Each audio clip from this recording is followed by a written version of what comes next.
So let's talk a little bit more about this overview page and what it's for. So I'm going to go back to my dashboard, and I'm going to go to this program that's been shared with me, the Burlington Teen Center.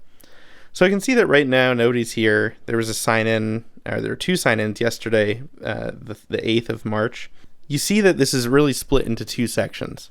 I have a graph up top here, which isn't really displaying much at the moment, and then I have the Who's Here section. This is really meant as a quick overview, so you can see exactly what's going on with trends or with different data, and also just like the information that you need at a glance. We're going to take a look at exactly how in-depth this chart can go.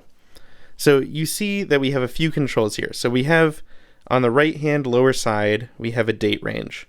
On the left-hand lower side, we have different breakdown options. In this case, this center actually has a lot of data in it, so we're going to go ahead and move back a few months. Let's say 2022, October 1st.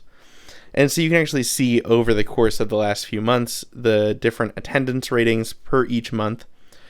At this point, we're zoomed out into what I like to call the month scale. So we're seeing individual months, we're not seeing individual days. To change that at any point, you can actually click on these, and we'll demonstrate that in a second. But first, let's talk about these breakdown buttons.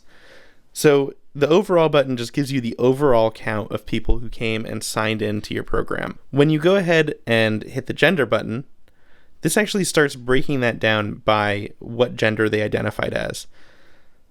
So you can see, for example, here in November, there were 52 sign-ins from people that identified as non-binary, 301 from people who identified as male, and 79 from people who identified as female.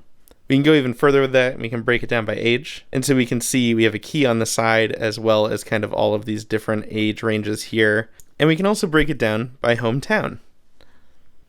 So let's switch back to the overall view, and we're going to see exactly how far out we can pull this.